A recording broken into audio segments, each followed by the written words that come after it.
Halo teman-teman semua, balik lagi bersama dengan Story 3M, di mana kita kali ini akan menceritakan alur cerita dari manhwa yang berjudul Second Life Ranker. Baiklah, tidak perlu berlama lagi, langsung saja kita masuk ke dalam alur ceritanya. Mendengar jika waktunya hanya 5 hari lagi, tentunya membuat Jumbo berpikir kenapa waktunya cepat sekali. Nayo mengatakan tidak usah terkejut seperti itu, karena perang kali ini akan menjadi tugas mereka untuk membukanya. Nayo mengatakan jika dia menjadi seorang raja seperti dirinya, bukankah itu akan menjadi lebih berwarna dan keren daripada yang lainnya. Berpindah ke Azure Sword, di mana saat ini para pemimpin klan sedang berkumpul untuk membahas peperangan dengan Red Dragon. Kita juga diperkenalkan dengan 4 petinggi Azure Sword yang tidak lain adalah Chang Musin atau Spear God, Go Musin atau Blade God, Gung Musin atau Bow God, dan Kwon Musin atau Fish God. Selain itu, ada pemimpin utama dari klan Azure Sword yang meminta agar Spear God menghentikan olokannya terhadap Leonte. Sword God mengatakan sekarang ini mereka harus bekerja sama untuk mengalahkan Red Dragon karena selama ini mereka jauh lebih lemah daripada mereka. Akan tetapi, Sword God memberitahu jika mereka memiliki pisau yang tidak dimiliki oleh mereka, dan dengan itu mereka bisa mendorongnya ke leher Ratu Musim Panas yang sombong itu. Untuk sementara waktu, Sword God meminta mereka semua untuk menghentikan operasi mereka masing-masing sampai perangnya selesai. Spear God mengatakan tentu saja, jadi pertama-tama mereka perlu untuk mengatur sesuatu yang bisa menjadi variabel yang tidak terduga. Sword God kemudian memberikan tugas pada Go Musin jika dirinya akan membiarkan 6 dan 7 terbuka, jadi singkirkan mereka dan dia akan mendapatkan eliksirnya. Sword God mengatakan dirinya mendapatkan pesan dari suku Tanduk 1 jika mereka akan memulai peperangannya, jadi Go Musin akan bekerja sama dengan mereka. Setelah rapatnya selesai, Spear God menanyakan pada Go Musin di mana dia akan menangkap hewan legendarisnya. Spear God mengatakan bukankah dia tahu jika saudaranya akan naik ke lantai 11, jadi dirinya tidak ingin dia mengambil rute yang sama dengan mereka. Go Musin mengatakan tidak perlu khawatir karena dirinya berniat untuk pergi ke selatan atau lebih tepatnya ke sarang burung ponik. Kembali ke suku Tanduk 1, di mana Nayu menanyakan apakah ini tidak masalah dan wanita yang disebut dengan nyonya itu mengatakan apanya. Nayu mengatakan soal anak yang datang kemari, tapi wanita itu mengatakan tidak diragukan lagi, jadi apakah dia merasa jika dirinya ini salah? Wanita itu mengatakan jika dia menerobos kabut itu tanpa adanya petunjuk, dan dia juga memikat hati Edora, jadi bukankah dia sudah menunjukkan potensinya? Nayu mengatakan jika bocah itu seperti diselimuti energi kematian, tapi di saat yang bersamaan dirinya ingin menumbuhkannya dengan benar. Wanita itu menanyakan apakah dia berniat untuk menjadikannya sebagai seorang murid, dan Ayu mengatakan jika itu memungkinkan. Setelah bertarung melawan Jang, suku Tanduk 1 mengadakan sebuah perjamuan untuk menyambut para tamu. Akan tetapi, Jungwo rasa jika mereka sebenarnya hanya ingin menikmati waktu terakhir mereka sebelum mereka pergi berperang. Jungwo berpikir jika mereka melepaskan semua bebannya dan tertawa seperti tidak akan terjadi apapun dan akan kembali dengan selamat. Melihat pemandangan seperti itu, Jungwo merasa tidak terlalu cocok untuk bersanding dengan mereka yang begitu hangat. Namun tak lama, seorang pengganggu selalu datang sembari mengatakan apakah dia adalah yang termuda yang berada di dalam daftar lampiran itu. Pria itu mengatakan seharusnya dia menyapa senior-seniornya terlebih dulu dan bukan malah berdiam diri sampai seniornya datang. Jungwo berpikir kenapa mulut orang ini bau jigongnya kuat sekali, apakah dia tidak pernah menggosok giginya, dan Jungwo kemudian mengatakan jika dia menghalangi pandangannya. Pria itu tentunya kesal dengan perkataannya, tapi Edora kemudian datang sembari menanyakan ada masalah apa. Melihat jika Putri Edora yang langsung datang, pria itu langsung kicap sembari mengatakan dirinya hanya ingin menyapa juniornya saja. Edora mengatakan sepertinya dia sudah lihat di dalam daftar, dirinya akan memandunya secara terpisah, jadi dia tidak perlu khawatir soal itu. Pria itu tentunya jadi semakin kesal karena pemula ini mendapatkan perhatian dari anak sang raja suku Tanduk 1. Jungwo mengatakan seharusnya dia tidak menghentikannya agar dirinya bisa menghajarnya, tapi Edora mengatakan dirinya sudah tahu. Akan tetapi, Edora berniat mengadakan perjamuan ini agar tidak ada masalah yang nantinya akan muncul ketika peperangannya dimulai. Edora mengatakan dirinya sudah menyerahkan telur Wansunya pada para tetua dan Jumbo berterima kasih atas bantuannya. Edora mengatakan tidak perlu berterima kasih karena Oraboni sudah membuat mata para penatua itu menjadi bersinar-sinar. Jungwo ingat jika para tetua itu memohon padanya untuk meninggalkan telur itu selagi dirinya pergi berperang dan mereka akan merawatnya. Jungwo sebenarnya tidak memikirkan alasan kenapa para tetua itu sangat bersemangat, tapi sekarang dirinya tahu alasannya.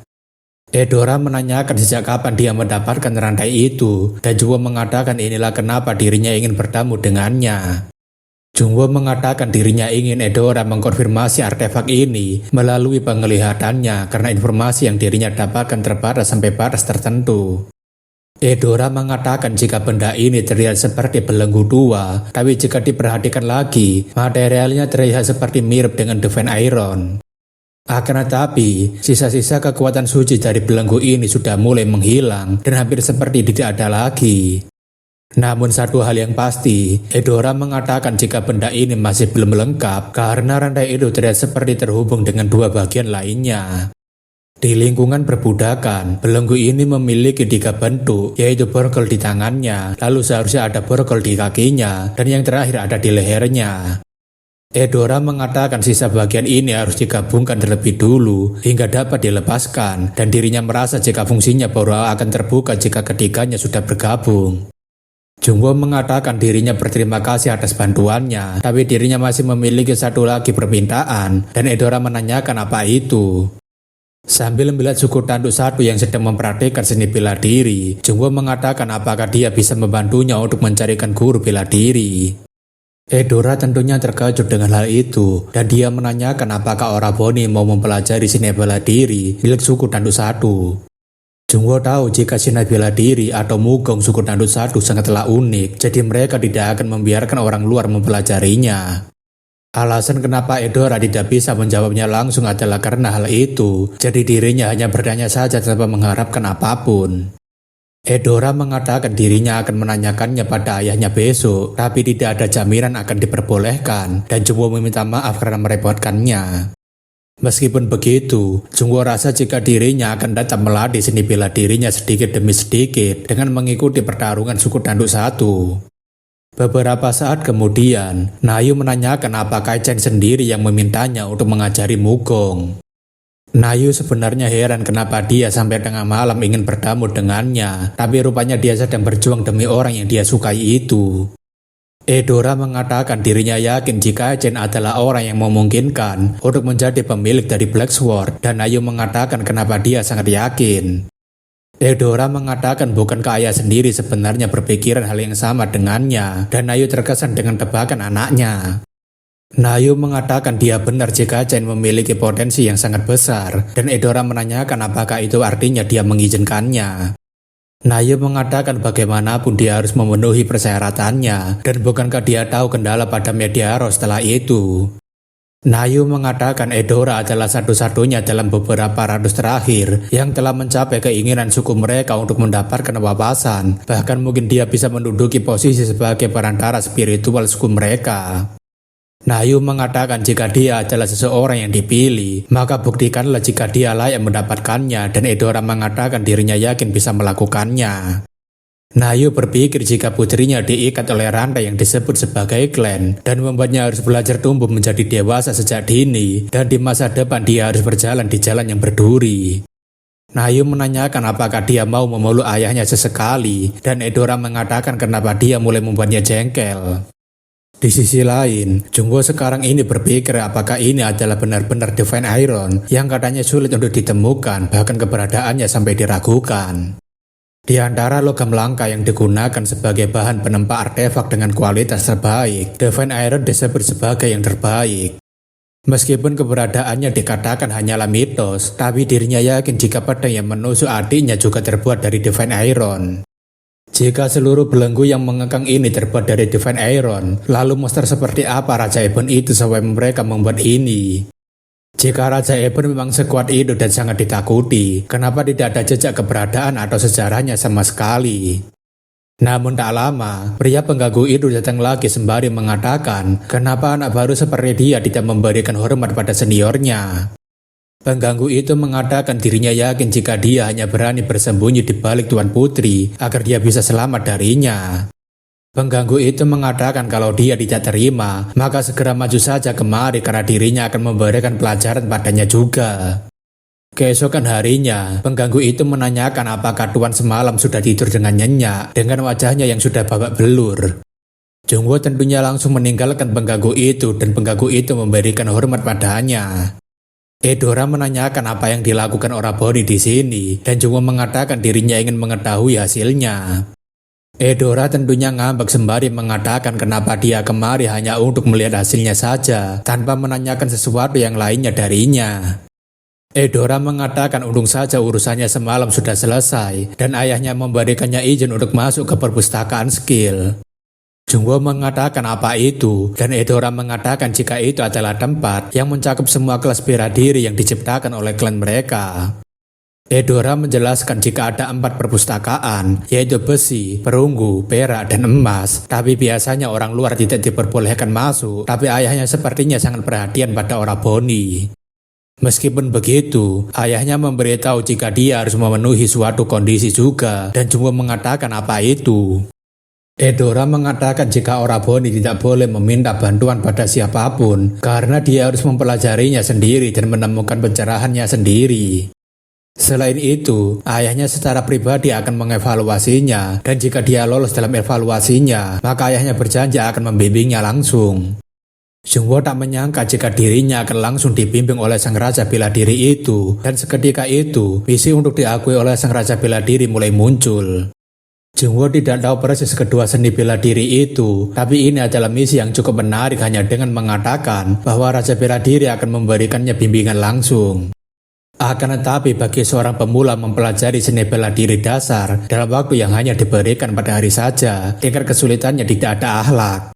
Jungwoo tidak tahu apa yang membuat raja bela diri tertarik padanya, tapi ini adalah ujian dan kesempatan baginya. Beberapa saat kemudian, Eudora dan Jungwoo berada di perpustakaan skill yang dibuat oleh leluhur suku pertama mereka. Tidak hanya bela diri yang dibuat atau ditingkatkan, tapi ada juga berbagai jenis dokumen tua yang langka, buku skill, atau buku alkimia yang disimpan saat menaiki menara. Eudora mengatakan mulai sekarang Oraboni akan masuk ke perpustakaan besi dan dia tidak boleh melampaui rasa keingintahuannya atau melakukan kesalahan apapun di sana. Eudora ingin mengatakan sesuatu tapi Jungwoo mengatakan dirinya mengerti, jadi dia tidak perlu merasa bersalah, malahan dirinya sangat berterima kasih padanya. Jungwoo tahu jika ada banyak buku yang menarik di sini, tapi saat ini dirinya harus mencari yang dirinya butuhkan sekarang. Jungwoo kemudian menemukan sebuah buku berharga yang sudah diperhatikan begitu lama dan telah berada di tangan banyak orang. Ketika membacanya, Jungwoo kesulitan untuk memahami maksud dari internal skill, acupuncture point, dan humor and pulse. Jungwoo rasa ini tidak membantu sama sekali, jadi sebaiknya dirinya menghafalkannya saja dan mencari tahunya nanti. Eudora yang memperhatikannya tentunya berpikir seberapa banyak yang dia ketahui tentang seni bela diri sampai-sampai dia bisa memilih tendon transformasi skriptur. Waktu yang dihabiskan Jungwoo untuk membaca awalnya lama, tapi perlahan kecepatan membacanya meningkat. Meskipun dia belum bisa memahami banyak kata, tapi dia sudah mampu untuk memahami konsep-konsep pada umumnya. Memiliki banyak substansi tidak selalu menjadi lebih baik, tapi membuat wadah yang besar dan kuat adalah keharusan sebelum mengisinya. Jungwoo rasa jika dirinya harus berfokus pada peningkatan mananya sampai sekarang, karena dirinya sama sekali tidak memikirkan sirkuit sihir. Jungwoo rasa jika dirinya harus melanjutkannya untuk membaca buku sisanya, karena masih ada banyak lagi yang harus dirinya pelajari. Dantian adalah mana hal, internal skill adalah mana, humor and pulse adalah sirkuit mana dan aliran mana. Metode inti menarik mana dari internal skill, lalu aliran mana yang mengalir di atmosfer melalui pernafasan, tujuan utamanya adalah untuk mengumpulkan di dalam tubuhnya. Dari semua tulisan yang sangat panjang ini, kesimpulan yang admin dapatkan adalah mana digunakan untuk menggerakkan sihir melalui sirkuit sihir yang dialirkan untuk mengatur mana. Seekor naga tidak perlu yang namanya sirkuit mana, karena mereka adalah ras yang mewujudkan hukum sesuka hatinya. Akan tetapi manusia membutuhkan sebuah core yang terpasang di dalam tubuh mereka untuk mengalirkan seluruh mananya. Jika Jungwoo berhasil menguasai tubuh naganya, maka dirinya bisa menggunakan sihir sesuka hatinya layaknya ras naga. Beberapa saat kemudian, pemahaman Jungwoo terkait dengan sirkuit magic telah diperdalam, dan itu membuat beberapa dewa dan iblis di lantai 98 mulai memperhatikannya. Dewa dan iblis memandang dunia dari lantai 98 sampai 77 dengan cara yang tidak diketahui, dan terkadang ada pemain yang mereka sukai, bahkan ada yang diberikan kekuatannya. Sama seperti Hermes yang menawarkannya sebagai seorang avatar, dirinya juga dapat mengekspresikan keinginannya melalui pesan ini. Jungwoo berpikir apakah konsep soal core yang dirinya temukan ini adalah sesuatu yang unik, bahkan adiknya tidak pernah diperhatikan sampai sejauh ini. Akan tetapi, Jungwoo meyakini satu hal jika jawaban yang dirinya temukan sendiri adalah jawaban yang benar dan membuka wawasan yang baru. Trait kultivator membantu karakter lebih mudah menyerap mana dari udara. Semakin tinggi inner cultivation, maka semakin banyak mana yang bisa dikumpulkan, dan mana juga bisa pulih lebih cepat memungkinkannya menggunakan sihir lebih efisien. Detail Blessed Bimana menambah 15 magic dan meningkatkan keterampilan magic circuit sebanyak 9%. Dengan peningkatan ini kekuatan sihirnya bertambah besar dan karakter bisa menggunakan berbagai jenis sihir tanpa banyak batasan. Jungwoo berpikir jika dirinya sekarang bisa menggunakan berbagai jenis sihir tanpa syarat, itu berarti dirinya bisa menggunakan sihir dengan elemen perlawanan tanpa khawatir. Awalnya, Jungwoo harus menggunakan Aegis dan gelang hitam secara terpisah, tapi dengan gelar ini, Jungwoo tidak akan terpengaruh kondisi tertentu. Selain itu, Jungwoo juga mendapatkan kontrol mana, yang merupakan keterampilan untuk menggunakan sihir dengan lebih efisien, meskipun peringkat keterampilan ini masih rendah. Jungwoo rasa jika dirinya harus memantapkan pondasinya terlebih dulu, karena tempat ini memang dipenuhi dengan banyak referensi. Beberapa waktu setelahnya ketika Jungwoo sedang sibuk belajar, Eudora ketiduran karena harus menemaninya. Eudora berpikir apakah ini sudah masuk hari keempat, tapi dirinya sampai ketiduran dan malah membiarkan Oraboni sendirian. Namun ketika belajar yang hanya berdiri tanpa bergerak sama sekali, tentunya membuat Eudora berpikir apa yang sedang terjadi padanya. Eudora bisa merasakan tanpa diberitahu dari tatapan matanya Oraboni jika dia sekarang sedang berjalan di tengah-tengah kabut menangkap sesuatu yang samar-samar. Ketika dirinya membuat seni bela dirinya yang sepenuhnya menjadi miliknya, perasaan ketika dirinya akhirnya bisa bangkit dari tanah, itulah yang disebut sebagai pencerahan. Seketika itu juga, Jungwoo mendapatkan pencerahan setelah lama termenung dan membuat buku-buku yang berada di sekitarnya berterbangan. Eudora berpikir apakah Chen sudah selesai mendapatkannya, tapi seorang penjaga yang datang kemudian menanyakan apa yang sedang terjadi. Penjaga itu tentunya sangat terkejut, karena dirinya yakin jika orang ini baru saja belajar selama 3 hari, tapi pembuluh mananya dan 12 merdiannya sudah terbuka. Jungwoo yang telah selesai mendapatkan pencerahan kemudian mendatangi Eudora, dan Eudora menanyakan ada apa. Eudora berpikir jika dirinya terus menyaksikan selama 3 hari, tapi hari ini dirinya merasa jika pria yang berada di hadapannya ini sudah menjadi orang yang berbeda. Eudora tentunya berharap jika Chen akan mengatakan sesuatu padanya seperti berterima kasih atau sejenisnya. Akan tetapi, Jungwoo malah menanyakan apakah Eudora tidak memiliki makanan karena dirinya saat ini sedang kelaparan, dan itu malah membuat harapan Eudora langsung hancur seketika. Jungwoo berpikir mungkin itu berkat momen krusial tersebut, tapi sekarang dirinya merasa cukup rileks untuk berbicara dengan Eudora sembari membaca buku. Jungwoo berpikir setelah pembuluh mananya dan 12 merdiannya terbuka, sirkuit magic bekerja dengan lebih baik. Selain itu, progres perkembangan tubuh naganya mulai dilanjutkan kembali sampai ke tahap 99,7%. Biasanya terdapat 960 titik akupuntur pada tubuh manusia, tapi setelah membuka 36 titik utamanya, Jungwoo perlahan mulai membuka satu inti demi satu inti saat dia menyalurkan mana melalui sirkuit sihirnya. Eudora menanyakan apakah dia sudah menyelesaikannya, dan Jungwoo mengatakan baru sekitar 95% dan 5%-nya lagi masih belum. Eudora berpikir jika ini adalah tahap ujian dasar, tapi dia baru saja menyelesaikannya dalam waktu 3 hari. Bahkan seseorang dengan dasaran bela diri tidak akan bisa melakukannya. Eudora menanyakan apa yang kurang, dan Jungwoo mengatakan jika setiap seni bela diri memiliki karakteristik yang berbeda, dan masing-masing memiliki tujuannya sendiri. Tendon berfokus pada penyempurnaan wadah, dan kultivasi batin ketiga berfokus pada penyerapan energi dari langit dan bumi. Dan jika dia masuk lebih dalam lagi, maka dia akan melihat Singgong, Magong, dan Dogong. Jungwoo mengatakan apa yang telah diciptakan sejauh ini hanyalah dasar dari segalanya, agar seni bela diri bisa digunakan, sehingga itu harus memiliki ciri khasnya sendiri, tapi dirinya masih belum memilikinya.